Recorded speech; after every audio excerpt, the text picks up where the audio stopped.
Halo, kultivator junior, selamat datang di dunia novel. Mari kita lanjutkan kultivasi berikutnya di Martial God Asura. Bab 6560, menemukan kekasihmu. Fenomena aneh ini, meskipun mencengangkan, pada akhirnya akan menghilang. Saat fenomena aneh itu menghilang, Chu Feng menyadari bahwa Egi itu sudah tidak berbicara lagi. Hanya ketika kesadaran memasuki alam roh barulah ia menyadari bahwa Egi sedang berlatih kultivasi. Sejak menerima manfaat dari kota utama alam bela diri leluhur, ketikapun dia punya waktu, Egi akan berlatih. Hal ini membuat Chu Feng semakin penasaran tentang manfaat apa yang telah diperoleh Egi dari kota utama alam bela diri leluhur. Karena kita sudah saling mengenal begitu lama, kecuali dalam beberapa kasus khusus berupa pembudayaan paksa, ini adalah pertama kalinya Chu Feng melihat Egi berlatih dengan begitu tekun dan sungguh-sungguh. Setelah perjalanan panjang, Chu Feng tiba di tempat yang telah ia sepakati untuk bertemu dengan Wen Sui dan dua orang lainnya. Meskipun Bai Yun King telah menyiapkan ruang tersembunyi di sini, Chu Feng dapat masuk secara langsung. Setelah masuk, Chu Feng menemukan bahwa Bai Yun King telah memasang susunan penyembuhan. Dia sedang merawat luka-luka Liu, sementara Wen Sui di sisi lain, berdiri tidak jauh dari situ, tampak cukup bosan. Oleh karena itu, dia langsung mengenali Chu Feng. "Adikku, kau sudah kembali." Wen Sui dengan gembira berlari ke sisi Chu Feng. Seruannya juga menarik perhatian Liu dan Bai Yun King yang sedang immerse dalam penyembuhan kepada Chu Feng. Kakak laki-laki, saat melihat Chu Feng, Bai Yun King sangat gembira. Liu langsung terbang keluar dari formasi penyembuhan dan menghampiri Chu Feng. Lalu, dia tiba-tiba berlutut di depan Chu Feng dengan bunyi gedebuk. "Kakak ipar, apa yang sedang kamu lakukan?" Melihat ini, Chu Feng dengan cepat melangkah maju untuk membantunya berdiri. Karena pada saat itu, Liu memang dalam kondisi yang sangat buruk, terlihat jelas bahwa beban yang ditanggung Liu juga sangat besar ketika dia menggunakan kekuatan kutukan untuk membantu Chu Feng menyusup ke benda suci tersebut. Namun Liu menolak untuk bangun. Sebaliknya, matanya berlinang air mata. Liu tahu bahwa fenomena aneh itu disebabkan oleh Feng Ling. "Chu Feng, aku tahu bahwa kebaikan yang besar tidak membutuhkan ucapan terima kasih, tetapi aku tidak bisa membiarkannya tanpa diungkapkan. Mohon terima penghormatanku." Segera, Liu bersujud kepada Chu Feng. Meskipun dia belum melihat Feng Ling, berdasarkan fenomena aneh yang telah dia saksikan, dia yakin bahwa Feng Ling telah diselamatkan.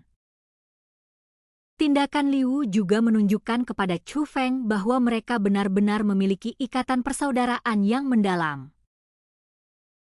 Jadi Chu Feng berhenti mencoba menghentikannya dan langsung memindahkan Feng Ling keluar dari ruang susunan. Melihat ini, Liu dengan cepat mengulurkan tangan dan memeluk Feng Ling itu. Meskipun Feng Ling itu masih tertidur, melihat kondisinya, Liu tahu bahwa Feng Ling itu tidak hanya tidak terluka, tetapi juga telah mendapatkan sebuah peluang. "Sebelum aku datang, Feng Ling disiksa oleh orang-orang dari sekte penjara. Meskipun aku membantunya pulih, dia berada dalam tidur nyenyak. Tapi jangan khawatir, dia tampaknya baik-baik saja," kata Chu Feng. "Siapa yang merusak Feng Ling itu?" Setelah mendengar itu, niat membunuh terpancar di mata Liu. "Panggil dia Zhao Feng." "Namun, aku sudah membunuhnya," kata Chu Feng. Mendengar ucapan Chu Feng, niat membunuh di mata Liu menghilang, tetapi digantikan oleh rasa malu. Karena dia tahu bahwa dalam keadaan seperti itu, Chu Feng mampu menyelamatkan Feng Ling dan bahkan membunuh orang yang telah menyakitinya. Chu Feng berbicara dengan ringan, tetapi sebenarnya itu pasti penuh dengan kesulitan. Lagi pula, mereka telah menggunakan metode untuk mengamati medan bintang abadi. Mereka juga menyaksikan pemandangan mengerikan dari gulungan itu, yang begitu besar sehingga dapat dibandingkan dengan hamparan bintang abadi, dan kemudian gulungan itu disegel. Mereka juga menyaksikan pemandangan menakjubkan Kaisar Pembasmi Iblis membelah formasi penyegelan dengan satu tebasan pedang. Meskipun itu adalah pertempuran di luar kemampuan mereka, mereka mau tidak mau mengaitkannya dengan Chu Feng. Chu Feng, Feng Ling, dan aku pasti akan membalas kebaikan ini di masa depan, kata Liu. Baiklah, Chu Feng mengangguk. Dia tahu bahwa seseorang seperti Liu tidak akan mudah mengucapkan hal-hal sopan seperti itu. Namun karena dia sudah mengatakannya, itu berarti dia memang benar-benar berpikir seperti itu. Anda tidak bisa menolak hanya karena sopan santun. Anda harus menerimanya, jika tidak, dia akan merasa bersalah. Saudaraku, aku melihat entitas jiwa yang sangat besar menerobos formasi besar yang menyegel medan bintang abadi. Apakah itu salah satu metode Anda? Mata Bai Yunqing berbinar ketika dia mengajukan pertanyaan itu. Pengetahuan mereka pada akhirnya terbatas. Meskipun mereka merasakan kekuatan itu, mereka tidak tahu siapa jiwa itu sebenarnya. Itulah jiwa Kaisar Pembasmi Iblis, jelas Chu Feng. Jadi, saudaraku, kau sudah menerima warisan? Bai Yunqing bertanya. Chu Feng sebelumnya telah mengobrol dengan Wen Sui dan menceritakan tentang makam Kaisar Pembunuh Iblis. Sekarang, mereka berdua tahu bahwa alasan Chu Feng pergi ke alam bintang abadi adalah untuk mewarisi warisan Kaisar Pembunuh Iblis. Iya, Chu Feng mengangguk. Bagus sekali, meskipun penuh dengan lika-liku, hasilnya memuaskan, kata Bai Yunqing. Adik Chu Feng, apa rencana Anda selanjutnya? Apakah kita akan pergi ke Xianhai Tianhe? Wen Sui bertanya. Mereka juga menyaksikan fenomena luar biasa dari Laut Surgawi dan Sungai Surgawi. Mereka semua merasa bahwa fenomena aneh di Laut Surgawi dan Sungai Surgawi sebagian besar terkait dengan klan ikan Laut Surgawi. Berdasarkan pemahaman mereka tentang Chu Feng, mereka merasa bahwa Chu Feng harus pergi dan melihat sendiri. Ya, saya ingin pergi melihatnya, kata Chu Feng. Kalau begitu aku tidak bisa pergi bersamamu, Wen Sui berkata. Apa rencanamu selanjutnya, kakak senior? Tanya Chu Feng. Aku akan kembali ke sekte bela diri naga tersembunyi terlebih dahulu untuk menemui guruku, lalu aku akan menuju ke Sungai Surgawi ke-9.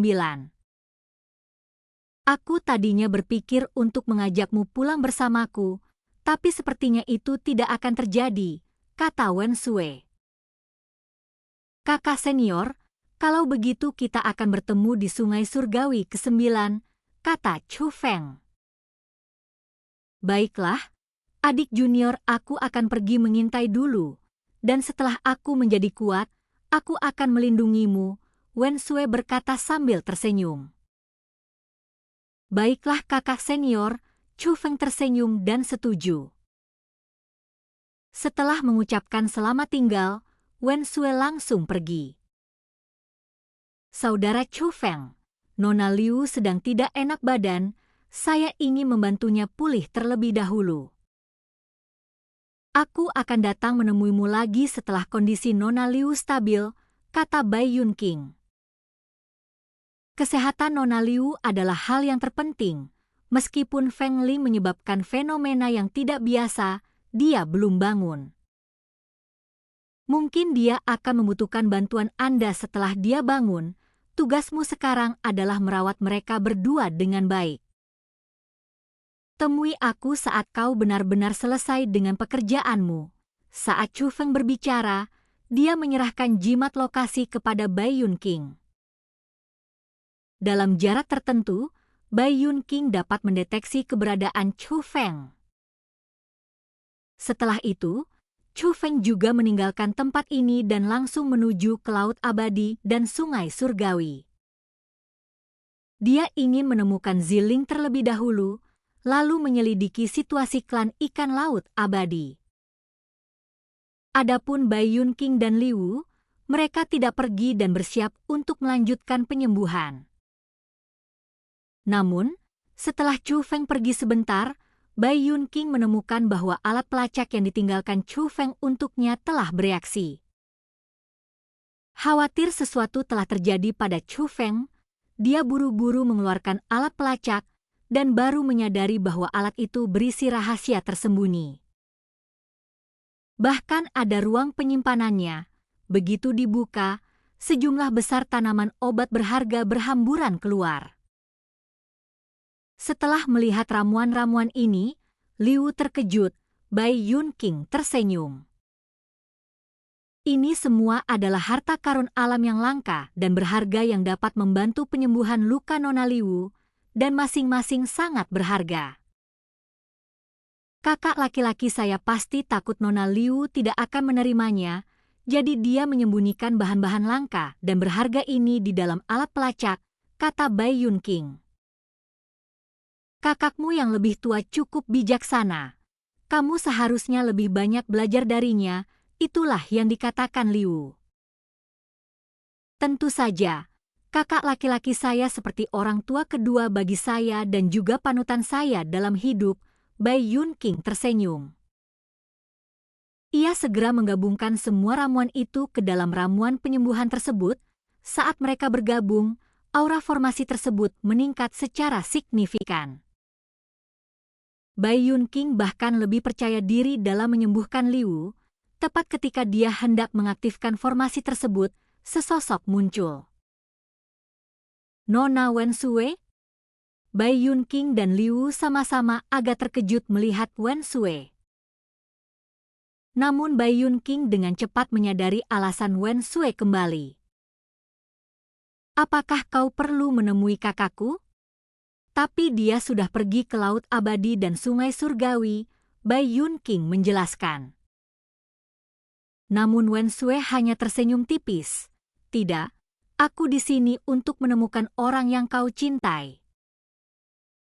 Dan kultivasi kita berakhir, sampai jumpa di kultivasi kita berikutnya di dunia novel.